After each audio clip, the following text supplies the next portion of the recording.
Buen día. A continuación les voy a hablar sobre la producción de combustible líquido a partir de la pirólisis de neumáticos usados y su utilización en un motor diésel. Quien les expone va a ser Kevin Andrés Villalba Chuquen. Actualmente estoy estudiando una tecnología en mecánica automotriz en la Universidad ETSI en Bogotá, Colombia. Les hablaré sobre el aceite pirulítico con neumáticos usados. En este caso pues se utiliza los neumáticos desechados. ¿Estos de dónde provienen? Esto proviene de todos los carros de turismo o cualquiera que transite las carreteras y que utilicen llantas de este tipo de material, de lo que es el caucho. Entonces estas llantas son utilizadas para el proceso pirolítico y lo que nos produce en este caso son tres tipos de combustible: el gas, el aceite y el carbón. El gas es utilizado para generar calor en el proceso pirolítico y también es usado para procesos de combustión. Puede ser usado como combustible. En este caso, el aceite, ese es el que nos brinda el aceite pirolítico como combustible que puede combinarse con el petróleo o directamente con el diésel. Por otro lado, el carbón, este nos puede generar una nueva producción en llantas o también se puede transformar en carbones activos, el cual es utilizado en los vehículos de hoy en día para evitar las emisiones o al menos reducirlas un poco. Estos motores el aceite pirolítico se puede usar en motores de combustión, tales como los de motor de baja velocidad, pero que es a propulsión marítima, también en motores estacionarios grandes o medianos. Incluso puede también utilizarse en generadores eléctricos pequeños o también tiene aplicaciones agrícolas en todo el sector donde haya estos tipos de motores que pueda utilizar este tipo de combustible, tales como los diésel. Este proceso de pirólisis está fundamentado en el proceso de craqueo, el cual es un método químico que fragmenta las moléculas orgánicas complejas para crear moléculas más ligeras. Ok, en este proceso tenemos acá nuestra máquina, el cual su funcionamiento es por medio de un motor eléctrico. Después de eso, las llantas son trituradas entre 1 y 3 milímetros, el cual se introducen por este lado y se transportan por este tubo. En este punto tiene una temperatura entre 320 y 350 grados. Y en este punto una temperatura de 500 para completar nuestro proceso de pirólisis. Después de eso pasan a este cilindro a una temperatura entre 390 y 400 grados centígrados. Este cilindro tiene un nombre de separador gravitacional, que como dice su nombre, lo que hace es separar los vapores los vapores del aceite y los gases del sólido. El sólido es el carbón.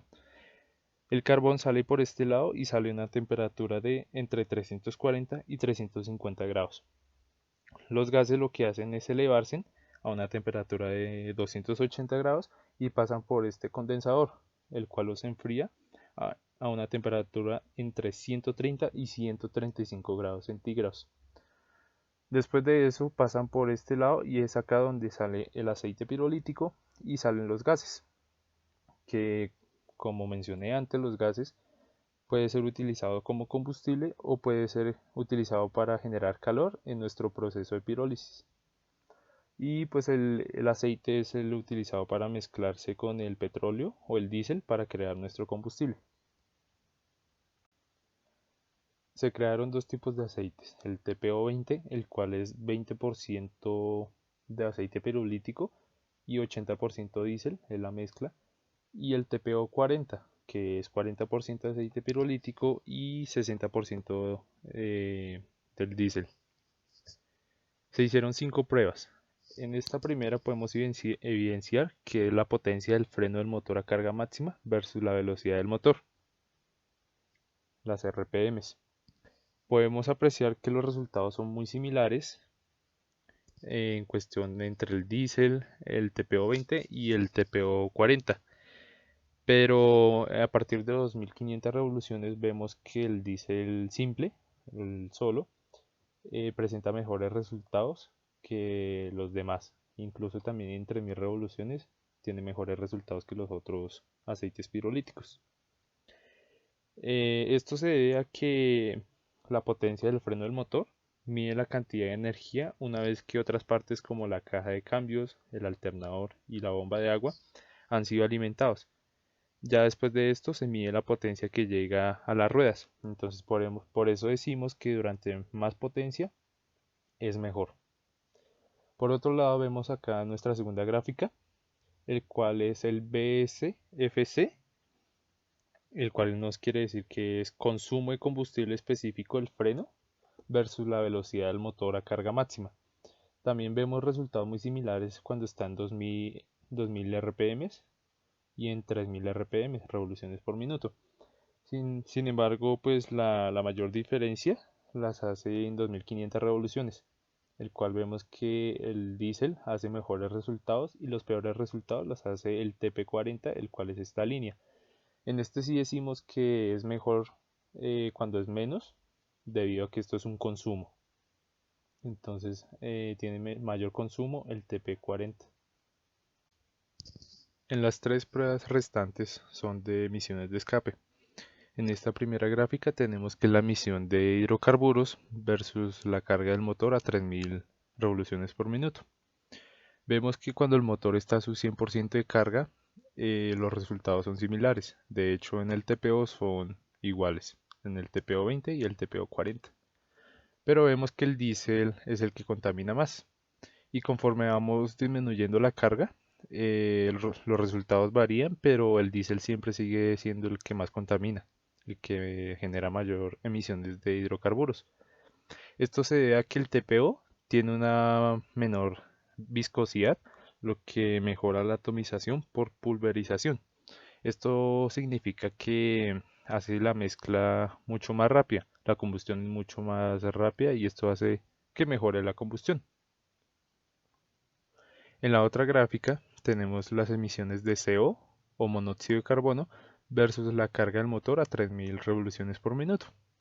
También vemos que cuando está al 100% de carga, los resultados son similares, pero vemos que pasa lo contrario con la tabla o con la gráfica de emisiones de hidrocarburos, porque el diésel vemos que genera menos emisiones de monóxido de carbono. Esto se debe a que el TPO, tanto el 20 como el 40, posee un bajo número de cetano. Entonces, cuanto más elevado es el número de cetano, menor es el retraso de ignición y pues es mejor la calidad de combustión. Por eso se ve reflejado que el TPO genera mayor monóxido de carbono, ya que la mezcla no es 100% completa, es incompleta la mezcla o la combustión. Por último tenemos esta gráfica, el cual son las emisiones de NOx o las de óxidos de nitrógeno versus la carga del motor a 3000 revoluciones por minuto. En este apartado vemos que cuando el motor está a su 100% de carga, las emisiones de TPO son muy similares a comparación de las del diésel, que sí son más elevadas, pero las emisiones bajan con respecto, se le va disminuyendo la carga al motor. Esto es debido a la disminución de la mezcla de cetano, generando un mayor volumen con menor presión y temperatura, lo que conduce a una menor producción de óxidos de nitrógeno. Se concluye que los desechos de neumáticos por medio de la pirólisis genera un combustible viable, pero cuando es combinado con el diésel.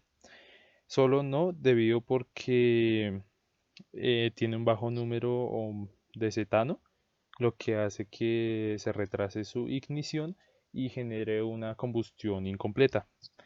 También porque la demanda del diésel o el consumo del diésel es muy alto y para la producción del aceite pirolítico TPO no daría abasto para toda la demanda que exige a la hora de utilizarlo.